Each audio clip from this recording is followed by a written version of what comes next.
बच्चों, लॉर्ड कृष्ण नमन। आज मैं पुनः आपको जिस चैप्टर को पढ़ाने जा रहा हूँ उसका नाम है यमराज की दिशा। वैसे तो मैं इस चैप्टर को पुनः पढ़ाऊँगा।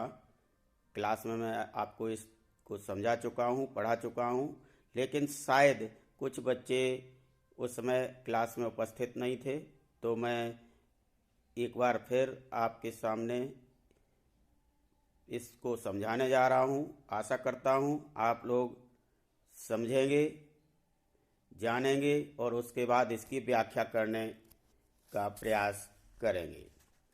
मैं उम्मीद करता हूँ कि आप लोग ध्यान से सुनेंगे। ये चंद्रकांत देवताले द्वारा रचित यमराज की दिशा, जिन्होंने पुराने समय की बात को दोहरा करके, जब वो बचपन में थे, उनके परिवार में माँ उनको जो समझाती थी उसका वो पूर्ण रूपेण विश्वास करते थे। एक बात आपको बता दें, जब बच्चा छोटा होता है तो वह दो ही व्यक्तियों पर पूर्ण रूप से अटूट विश्वास करता है। पहले तो उसके होते हैं माँ, जो उसको बताती है वो बच्चा सही मानता है और यही समझता है कि जो वो कह रही है बिल्कुल सही है। दूसरे उसके गुरुजी। यदि क्लास में गुरुजी किसी भी चैप्टर को पढ़ाएं, समझाएं, तो बच्चा पूर्ण रूप से विश्वास कर लेता है कि आपने जो पढ़ाया है वो बिल्कुल सही है, 100% सही है। चाहे उसमें एक आध त्रुटि रह जाए, फिर भी वह उसको पूर्ण रूप से मानने की कोशिश करता है कि हमारे गुरुजी ने जो पढ़ाया है वो बिल्कुल सही है। इसलिए आपको मैं वो ही पुरानी बात देवताले द्वारा जिन्होंने अपनी बात कही है इन पंक्तियों के माध्यम से समझाने जा रहा हूँ। सुनिए। माँ की ईश्वर से मुलाकात हुई या नहीं?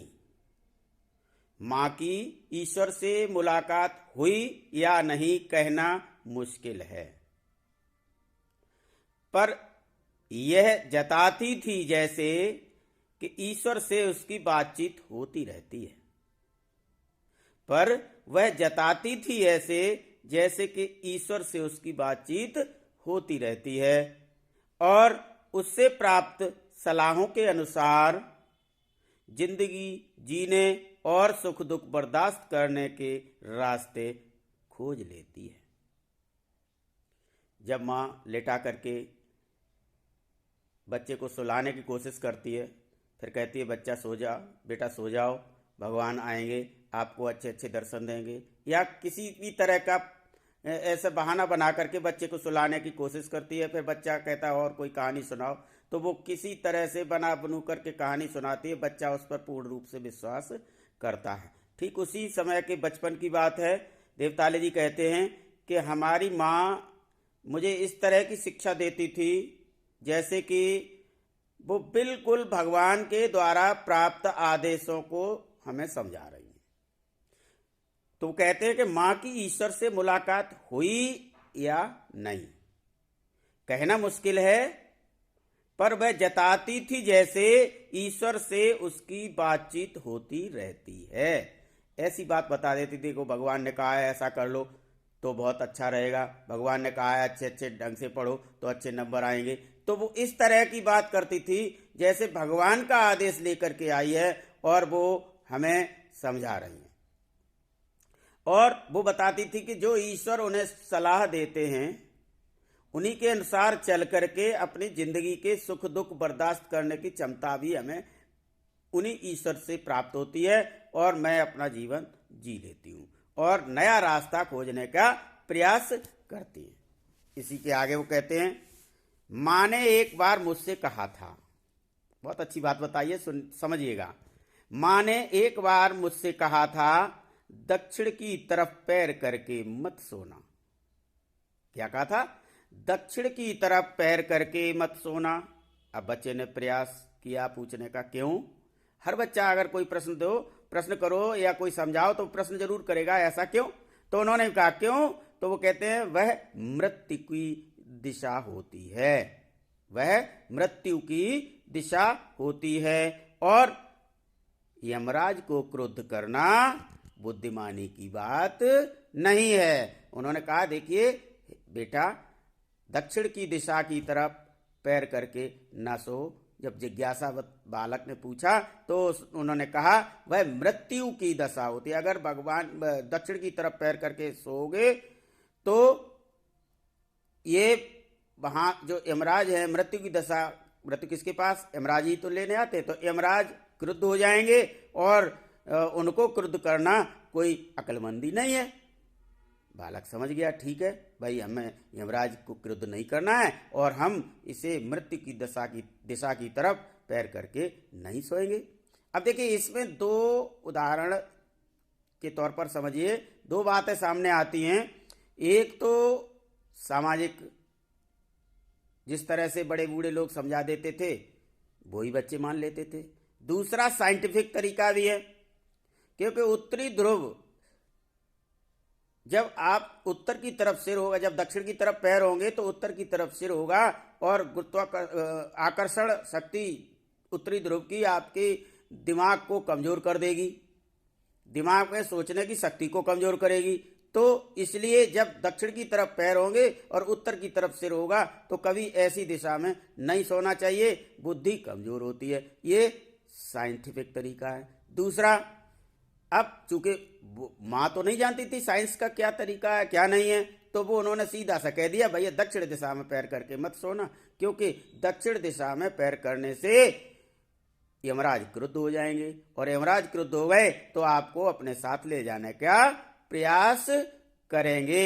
अब देखिए पहले के समय के लोग जो भी बात करते थे बिल्कुल सटीक करते थे और सामाजिक तौर पर करते थे, विज्ञान को नहीं समझते थे। पहले लोग आप देख रहे थे कि पहले गंगा जी में या किसी नदियों में सिक्के डालने का प्रचलन बहुत था। कोई बारात जाती है, कोई रास्ता या यात्रा के लिए जाता है तो रास्ते में कोई आपको गंगा जी, यमुना जी, कोई भी नदी पड़ गई तो तुरंत उसमें सिक्के डाल देती थी। अब सिक्के डालने से क्या होता था, ये उनका विश्वास था कि गंगा मैया हमसे खुश हो जाएंगी और हमें वरदान देंगी और हमारे सारे मनोकामनाएं को पूरी करेंगी, इसलिए वो सिक्के डालती थी। लेकिन इसका दूसरा तरीका ये था कि पहले तांबे का सिक्का चलता था और तांबे को पानी में डालने से पानी शुद्ध होता है, ये तरीका था। अब किसी से उस समय ये कहो कि तांबे का सिक्का पानी में डालो पानी शुद्ध हो जाएगा और उसमें रहने वाले जीव जंतु मछली वगैरह सब सही रहेंगी, तो आप इसलिए ये सिक्का डालो, तो लोग शायद नहीं मानते, नहीं डालते। क्यों भैया, काय को डालें, क्यों पानी शुद्ध करें, हम अपना घर का पानी शुद्ध कर लेंगे। लेकिन जब उन्हें विश्वास आस्था से जोड़ दिया गया तो कह दिया भैया देवता बहुत खुश हो जाएंगे, आपकी मनोकामना पूरी होगी, आपकी मन्नत जो है वो पूर्ण हो जाएगी, इसलिए गंगा मैया में या जमुना में या किसी नदी में सिक्का डालो। अब चूंकि उस समय तांबे का प्रचलन था, तांबे के सिक्के चलते थे, गंगा जी में डालने से पानी शुद्ध हो जाता है, तो इस तरह आस्था से जोड़ करके लोगों का काम कराया जाता था। ठीक इसी तरह से बड़े बूढ़े लोग ऐसे ऐसे कई उदाहरण दे देते थे जिससे कि सामाजिक तौर पर उनको कार्य करने से लाभ होता था और साइंटिफिक तरीके से भी लाभ होता था, लेकिन साइंस को वो जानते नहीं थे, तो वो सामाजिक तरीके से ही इसे कार्य पूरा करने का प्रयास करते थे। अब इन्होंने क्या कहा, तब मैं छोटा था, जो माँ ने बता दिया वही बात मान ली।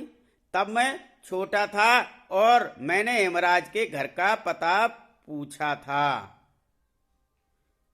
माँ, यमराज का घर है कहाँ? उसने बताया था तुम जहां भी हो वहां से हमेशा दक्षिण में।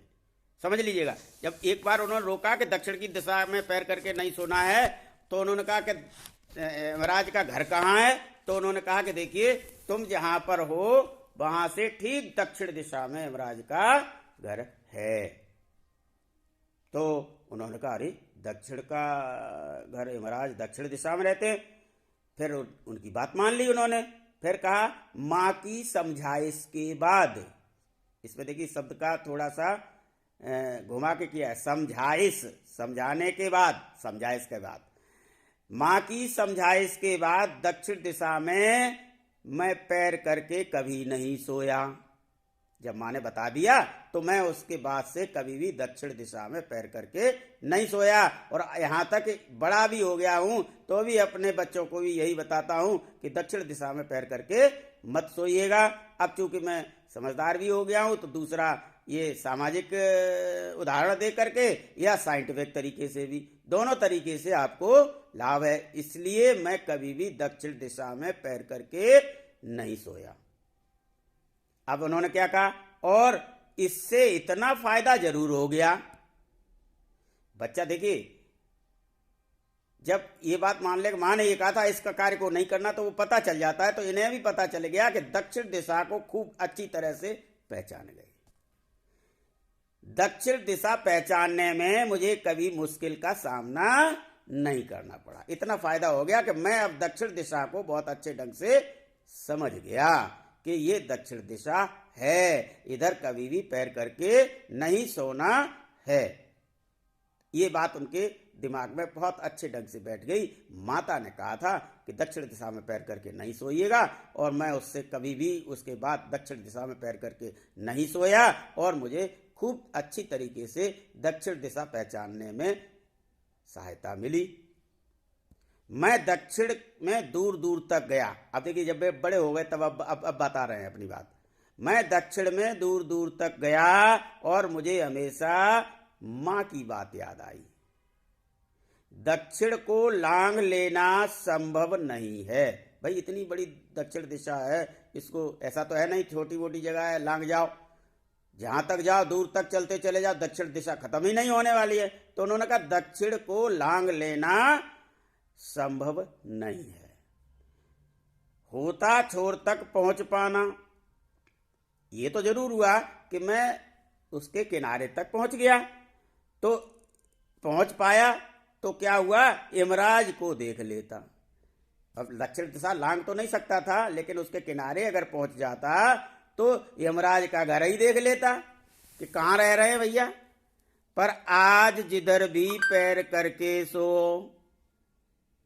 इतना भ्रष्टाचार का बोलबाला है, अराजकता, गुंडागर्दी, मनमानी, झूठ फरेब, छल कपट सब जगह, और यही तो सब काम है यमराजों के। आज मनुष्य यमराजों का कार्य करने लगा है। तो आज जिधर भी पैर करके सो वही दक्षिण दिशा हो जाती है।